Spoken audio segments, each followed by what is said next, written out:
So first of all, I'm the co-founder of CFM. I founded CFM with Jean-Pierre Aguilar a long time ago, and it's very important for me to keep his memory alive because he passed away in 2009, but he was very important in my evolution from physics, which is my initial background. I'm a scientist. I have always been a scientist, and I'm still very much of a scientist and someone from academia, respecting a lot research and intellectual challenges, but moving progressively in the mid-90s from my initial field of theoretical physics, in particular statistical physics, which is relevant for what probably we'll talk about later, which is the way we trade at CFM. And progressively, probably because of my inclination towards numbers and statistics and finance and trying to understand what was going on in finance, I became more and more interested in trying to get data from financial markets and analyze that data. And then, it was an accidental encounter with Jean-Pierre Aguilar, who had a finance company and a software finance company, and I was trying to see whether I could contribute something, and we met, and it was a kind of coup de foudre. Love at first sight. Yeah, but it's very strange that it can happen between a man and a woman, of course, but it can also happen intellectually, and we immediately realized that we had a lot of things in common. And he was an entrepreneur. He had already founded 2 companies. This software company and CFM, which actually already existed. So to be really precise, what we founded together was a company called Science and Finance, which aim was to transfer knowledge from physics to finance. And then progressively it morphed into a single company, which is now CFM. But if we want to be precise on the history of CFM, it was initially a separate company, Science and Finance. After my PhD, I was appointed at CNRS in '85, and then at CEA in 1992. And CFM, well, Science and Finance was created in '94, and I tried to share my time very unequally at first. Most of my time doing research at CEA, and one day a week discussing finance with a very small number of employees at the beginning at Science and Finance. Mark Potters was our first employee, and he's now very important in the firm, obviously. And then progressively, because things are difficult, and I think that it requires a lot of patience and faith in the project, because the company nearly died several times, and now everything looks fine, but it's been a long and rocky road. CFM is a research company, and we're relying a lot on research, on intellectual challenges, as I said, on data, understanding the data, trying to make sense of what's going on, and so I'm still very much involved in what I used to do, and that's what I like about my current job, is that it is a private company. We manage money for clients, quite a lot of money now, but it is still a very challenging intellectual job on a day-by-day level. What we're doing different is that we're trying to be very disciplined about the way we make investment decision. We're using statistics everywhere in what we're doing. First of all, we're using statistics because we're looking at small but systematic effects, which allows us to predict a little bit of the future knowing the past. And that's using many different types of data and different types of statistical analysis and so on. But it's also because we diversify our bets as much as we can. That is, our portfolio of stocks, for example, is 3,000 stocks wide across the whole world and planet: Australia, Japan, Korea soon, and of course Europe, UK, United States, Canada, Brazil.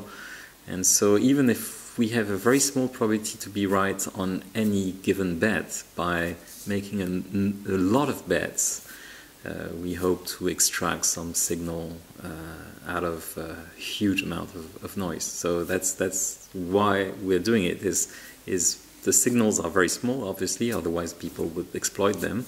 So you have to work very hard to identify these effects, and then to work very hard to not lose them in all kind of frictions, transaction costs, risks, and so on. So that's engineering close to actually watchmaking in a way, because everything has to be very, very precise. Data is now very easy to get. I mean, at the beginning of the 90s, I think what triggered my transition, and also, you know, I'm not alone doing this shift from physics to finance. There's a whole field that people call EconoPhysics, which is based on the appearance of data. And it really started, you know, late 80s, beginning of 90s, for many reasons.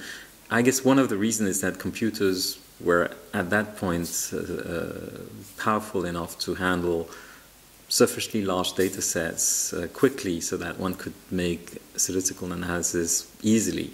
You know, just launch a program and get the answer immediately and not have to wait 24 hours to get the answer. And that's very important when you try to understand the data. You have to be able to experiment on a data file the same way you experiment on nature. So it has to be quick, otherwise you lose patience and it doesn't. So I think that the way computers evolved in speed but also in memory space was very important in the transition from virtually no data or very little data. I mean, before the 80s, it's hard to find more than daily data on financial markets. One price or maybe 4 prices a day, open, high, low, close, and that's it. But starting from the mid-80s, in particular in Zurich, a guy called Richard Olson realized that maybe it was interesting to start collecting high-frequency data. So he started on his own in the mid-80s recording all the fluctuations in foreign exchange markets. And you know, it was not clear what he would do with it, but his hunch was that it had to be useful at something. And economists at that point were telling him, but why are you doing this? Because it's all noise. And what he was thinking, and he was right, is that this noise was not, you know, when you say it's noise, it can be interesting noise or it can be useless noise. But in the case of financial market, it appears that, you know, this, what economists at the time thought was useless noise turns out to be full of very interesting effects. So that was probably, he started his company Olson in '86, and it was around the time I was thinking to try to do something, and I couldn't find data. But then, to come back to your question, data has been becoming a commodity. It's very easy to get the data. If you want to have very detailed high-frequency data, then you have either to pay for it or actually to construct the infrastructure yourself to collect the data directly from markets and store it and handle it. And at CFM, for example, we're storing something like 1 terabyte of data per day, which is huge. But it's not. I mean, of course, there's a little bit of technology here to be able to store the data and collect the data, but it's not out of the question. And by the way, I think that this is. It would be great if regulators, the IMF in France or other regulators, do the same. I think it's completely abnormal that private companies can do that, whereas regulators complain that they are behind the game. But they should just invest in the technology, which is not, you know, so hard to get, and do the same as we're doing to try to, you know, understand what's going on in markets and play the role of they should play of policing the market. If your question is, I want to understand how the market works and what can happen, then you don't need to be predictive. You don't need to if your ambition is to, for example, assess the risks, then what you should do is to look at all these price changes and try to reconstruct a probability distribution for price changes and construct, like in earthquakes, probability to have an earthquake with magnitude larger than 8, 9, 10. And that you can do using the data without understanding where these earthquakes come from. So in a sense, this is extracting statistical signal from noise, which is interesting but doesn't allow you to predict. But it's in itself an important activity, and it's useful for many purposes. And all the derivative markets are based on understanding what the noise is like. That is, this distribution of events has to be understood to price certain types of derivatives. But it's still, leaving all these signals as unpredictable. So that's what the common sense would call noise.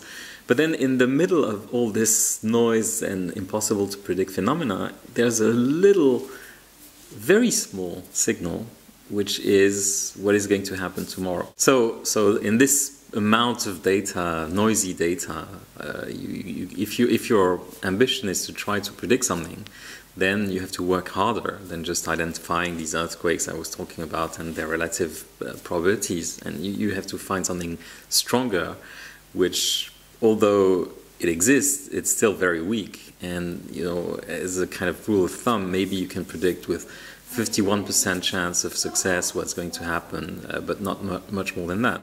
So what we're trying to do is to extract this little tiny piece of signal out of a lot of noise to make something of it. And what is this something is to trade assets and provide our investors with a decent return at the end of the year, made, as I said, of very minute bets on a huge number of different instruments. So that's our job. Companies like ours, which are called hedge funds, they are of very different nature, and their lifetime is usually quite short, and they are doing very different stuff. So we're in a very specialized niche where other hedge funds like us are doing the same, but not many. Maybe, I don't know, in the same spirit and with the same discipline, I would say maybe 20, 30 in the world, not much more than that. Then there's a whole spectrum of hedge funds using quantitative methods, but as a decision aid more than something on which they rely completely, because we only rely on that data treatment. There's no human intervention when the system is put in production. Of course, there's a lot of human intervention before the system is put in production, because we want to understand in details if what we're doing has any meaning. And there's a lot of human intervention trying to control the risks and understanding what we're doing. And of course, there's a kind of kill switch which we can always activate if something goes wrong. And this is actually a big part of the risk that we're taking, is the operational risk, and one has to be extremely careful. And as you probably heard, Knight Capital in the US had a big bug in August, and this kind of bug is a nightmare for our kind of trading. But of course, human errors existed in the past, so there's a lot to be said about computers versus humans and so on. But this is a little bit out of the scope of the question. Overall, hedge fund lifetime is like 5 years. 3-5 years, and we've been around for 20 years, so we must have been successful somewhere. And yes, we have decent performances. It's always difficult to speak about them in numbers, because they can vary a lot from year to year. But overall, as I said, the company itself has evolved, and we've been understanding more and more what we're doing. So in the last 10 years, where I think the first 8 years between 1994 and 2002 were years where we learned our business and made numerous errors. But I'm not ashamed to speak about errors. I think errors are very important. What's wrong is not to learn from your errors, but it's very strange that people can avoid making mistakes And I think it's much better when people tell you they progress because of their mistakes rather than they've never made mistakes. Because first, it's unbelievable, and second, I think it gives them, if it's true, too much confidence, and the next one will be the big one for them. Anyway, so I think we've been able to strengthen ourselves very much because of our own errors. And since 2002, I think we had all our years positive on our flagship product, so including the bad years like 2008. And so on that measure, it's successful.